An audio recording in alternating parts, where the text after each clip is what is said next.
Ya, Assalamualaikum warahmatullahi wabarakatuh.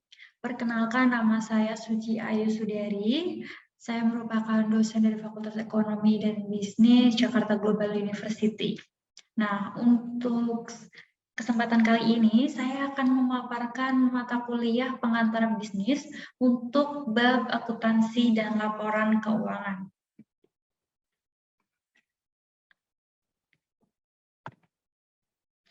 Nah, definisinya sendiri itu apa? Definisinya yaitu aktivitas mengumpulkan, menganalisis, menyajikan data dalam bentuk angka, mengklasifikasikan, mencatat, meringkas, dan melaporkan aktivitas transaksi perusahaan dalam bentuk informasi keuangan.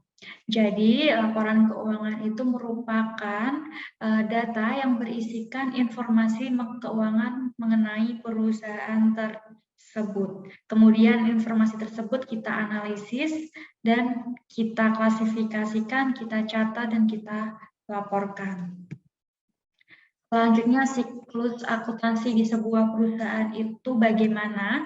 Bisa dilihat di diagram berikut. Ada transaksi, ketika kita melakukan transaksi, dokumen apa saja yang digunakan dalam transaksi tersebut. Setelah itu kita membuat jurnal, setelah itu kita membuat buku besar, setelah itu kita membuat laporan keuangan dan laporan akhir. Siklus berikut merupakan siklus akuntansi yang biasa dipakai atau diimplementasikan oleh perusahaan. Nah, selanjutnya kita ada fungsi akuntansi. Fungsi akuntansi di sebuah perusahaan sendiri itu memiliki beberapa fungsi, diantaranya yaitu menyediakan informasi keuangan suatu organisasi. Nah, jadi suatu organisasi atau suatu perusahaan harus memiliki akuntan ya, di mana akuntan tersebut bekerja untuk mengelola keuangan, melaporkan keuangan, menganalisis keuangan agar keuangan tersebut dapat kita track seperti itu. Nah, selanjutnya dapat menunjukkan kualitas dan perubahan suatu organisasi. Nah, dengan fungsi akuntansi ini, kualitas dan perubahan suatu organisasi itu nantinya seperti apa? Apakah perusahaan tersebut profit atau rugi, atau perubahan apa yang akan kita perusahaan lakukan agar lebih mencapai profit yang maksimal untuk perusahaan yang lebih baik seperti itu. Selanjutnya yaitu sebagai acuan pengambilan keputusan dari pihak internal maupun eksternal. Nah, ketika kita sudah mendapatkan fungsi akuntansi, sudah mendapatkan laporan keuangan tersebut, kira-kira keadaan keuangan seperti ini, keputusan apa yang bisa diambil oleh si perusahaan, baik pihak internal dalam hal ini manajer maupun pihak eksternal, dalam hal ini mungkin stakeholder atau supplier atau klien, seperti itu. Nah, selanjutnya untuk manfaat akuntansi. Manfaat akuntansi untuk akuntansi sendiri memiliki beberapa manfaat, di antaranya yaitu untuk mengetahui besarnya modal yang dimiliki sebuah perusahaan. Nah, modal di sebuah perusahaan itu harus dicantumkan dalam buku besar dalam catatan akuntansi. Berapa kira-kira modal yang dimiliki oleh perusahaan. Nah, selanjutnya untuk mengetahui perkembangan maju mundurnya sebuah perusahaan. Nah, akuntansi ini kan kita melihat nih, laba atau ruginya perusahaan. Kira-kira kalau rugi bagaimana nih? Kalau laba, kalau misalkan laba berarti perusahaan ini bisa menjadi perusahaan yang lebih baik lagi, jadi bisa menjadi perusahaan yang lebih profitable lagi, seperti itu. Kalau rugi mungkin bisa dianalisis nih kenapa ruginya, bagaimana kita agar bisa mencapai keuntungan, memperbaiki apanya, itu fungsi akuntansi dilihat dari keuangannya perusahaan. Selanjutnya sebagai pondasi untuk menghitung pajak. Nah, di perusahaan sendiri untuk perusahaan sendiri kan mengeluarkan mengeluarkan pajak ya, mengeluarkan pajak baik pajak untuk karyawan pajak penghasilan, terus untuk perusahaan sendiri mungkin pajak pembangunan, pajak pertambahan nilai, dan sebagainya. Selanjutnya, untuk menjelaskan kondisi sebuah perusahaan saat membutuhkan kredit dari bank atau pihak lain. Nah, ketika perusahaan membutuhkan kredit dari pihak lain atau membutuhkan pinjaman dari bank, otomatis apalagi untuk pinjaman yang jumlahnya sangat besar ya kalau di perusahaan, otomatis si pihak banknya itu akan melihat kondisi keuangannya, apakah nantinya apabila meminjam sekian si perusahaan itu mampu mengembalikan sejumlah sekian pada waktu sekian, seperti itu. Jadi si pihak banknya itu harus melihat kondisi keuangan perusahaan, kira-kira mampu nggak melunasi seperti itu. Kalau misalkan oke, dikatakan mampu, maka pihak bank akan berani meminjamkan uang atau dana ke perusahaan tersebut. Kalau misalkan dilihat dari kondisinya tidak memungkinkan, maka si bank mungkin akan kurang percaya meminjamkan uang di perusahaan tersebut. Selanjutnya yaitu sebagai patokan untuk memutuskan kebijakan yang akan dilaksanakan. Nah, kira-kira nih untuk misalkan di laporan keuangan untuk promosi sekian, dari hasil promosi sekian, jumlah yang dikeluarkan sekian, tapi kita mendapatkan dana, mendapatkan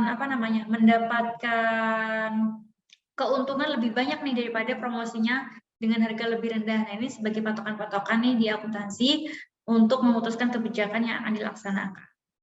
Selanjutnya ada untuk menarik minat investor saham apabila perusahaan telah menjadi perseroan terbatas. Jadi menarik investor saham nih ketika kita melihat kondisi keuangannya, oh ternyata perusahaan ini profitable banget nih. Jadi si investor tertarik untuk menginvest dananya di perusahaan tersebut.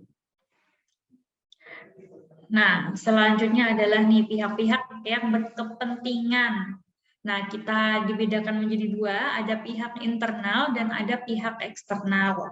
Pihak internal itu siapa saja? Pihak internal di sini ada direktur, pihak internal perusahaan ada direktur, manajemen produksi, manajer keuangan, manajer personalia, karyawan, dan lain sebagainya. Tergantung divisi yang ada di perusahaan. Mungkin ada bisa ditambahkan lagi manajemen pemasaran, seperti itu. Nah, selanjutnya itu tadi di pihak internal perusahaan. Selanjutnya pihak eksternal perusahaan itu ada apa aja yang tadi sempat kita singgung ya. Ketika perusahaan ingin meminjam uang, berarti ada kreditor. Kreditor itu merupakan pihak eksternal dari perusahaan. Kreditor, pemerintah, berkaitan dengan pajak, pemegang saham, calon investor, supplier, dan lain sebagainya. Itu pihak eksternal, pihak yang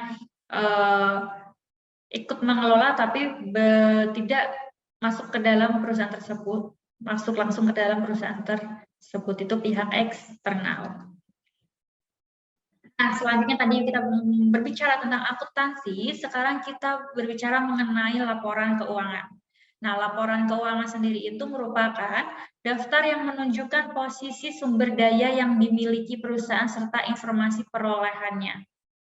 Nah, menurut Ikatan Akuntan Indonesia, laporan keuangan yaitu suatu penyajian terstruktur dari posisi keuangan dan kinerja keuangan suatu entitas. Nah, posisi keuangan kita tuh ada di mana dan kinerja keuangannya seperti apa, itu kita berada di laporan keuangan. Nah, ini konten nih, isi laporan keuangan nih. Menurut standar akuntansi keuangan, ada beberapa isi konten dari laporan keuangan. Ya, yang pertama yaitu laporan laba rugi, selanjutnya laporan perubahan modal, selanjutnya neraca, selanjutnya laporan arus kas, dan catatan atas laporan keuangan. Nah, bisa dilihat bentuk neraca sendiri, untuk bentuk neraca sendiri dibedakan menjadi dua, itu bentuk skontro dan bentuk staffel. Bentuk skontro itu apa? Bentuk skontro itu bentuk laporan neraca skontro menampilkan perhitungan dari dua sisi, yaitu sisi aktiva dan pasiva. Di mana sisi aktiva itu biasanya berisikan kas, surat-surat berharga, dan pemasukan lainnya. Sedangkan pada sisi pasiva itu berisikan utang dan juga ekuitas perusahaan. Nah, untuk bentuk staffel sendiri itu merupakan laporan neraca yang menggabungkan aktiva dan pasiva dalam satu kolom. Jadi bentuknya nanti vertikal. Nah, laporan jenis ini hanya membagi perhitungannya berdasarkan debit dan kredit. Nah, ini contoh gambaran untuk neraca bentuk skontro. Nah, ketika teman-teman membuat neraca, untuk neraca sendiri harus ada judul, neraca, maksudnya perusahaannya apa, neraca dan tanggal per tanggal neraca ini dibuat biasanya di akhir tahun. Di sini per 31 Desember 2005. Oke, aktiva dibedakan kolomnya untuk bentuk kontrol. Ada sisi aktiva dan ada sisi pasiva. Untuk aktiva di sini ada aktiva lancar dan aktiva tetap. Aktiva lancar itu seperti apa aja? Ada kas, hitung dagang, persediaan barang, seperti itu. Kita jumlahkan aktiva lancarnya, setelah itu kita ada aktiva tetap. Aktiva tetap itu apa? Ada contohnya tanah, bangunan, kendaraan, seperti itu. Kita jumlahkan total aktivanya di sini, total aktiva. Total aktiva lancar dan total aktiva tetap dijumlahkan di total aktiva ini.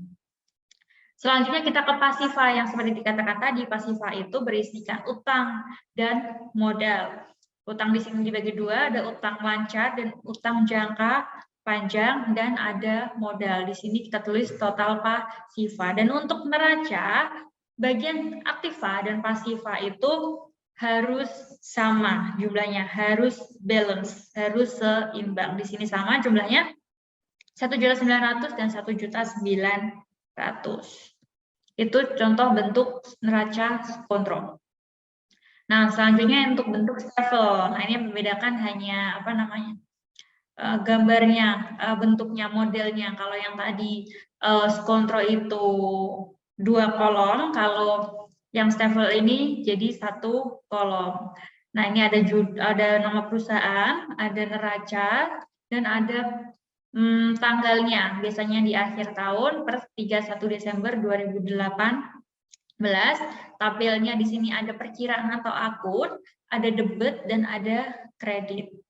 Oke, di sini ada jenis akunnya apa aja, misalkan kas, debit 169.880, piutang, perlengkapan, inventaris, kantor, dan lain sebagainya. Kemudian utang usaha masuknya di kredit. Kita menambah utang, masuknya di kredit 25 juta. Selanjutnya modal kita masuknya di kredit 200 juta, laba bulan berjalan kita masuknya di kredit. Nah, total debit dan total kredit itu harus sama jumlahnya atau harus balance. Di sini jumlahnya 306.713.333 sama juga dengan jumlahnya dengan kredit. Jadi jumlahnya harus balance. Untuk neraca jumlahnya harus balance. Oke, selanjutnya ada laporan rugi laba. Laporan rugi laba ini menggambarkan hasil usaha perusahaan dalam periode tertentu. Nah, bentuk laporan rugi laba ini ada 2 ya. Bentuknya single step atau langsung, di mana format laporan laba rugi berisi informasi atau data terkait pendapatan, beban, serta keuntungan usaha secara sederhana. Sedangkan bentuk yang multiple step ini atau tidak langsung, yaitu bentuk laporan laba rugi yang menampilkan informasi keuangan secara lengkap dan detail. Kalau single itu lebih secara singkat, kalau multiple itu lebih secara detail. Itu untuk jenis bentuk laporan rugi laba. Nah, ini contoh gambarannya nih. Untuk yang single step, nah ini lebih ke pendapatan, pajak, beban, laba, pajak, dan laba bersih.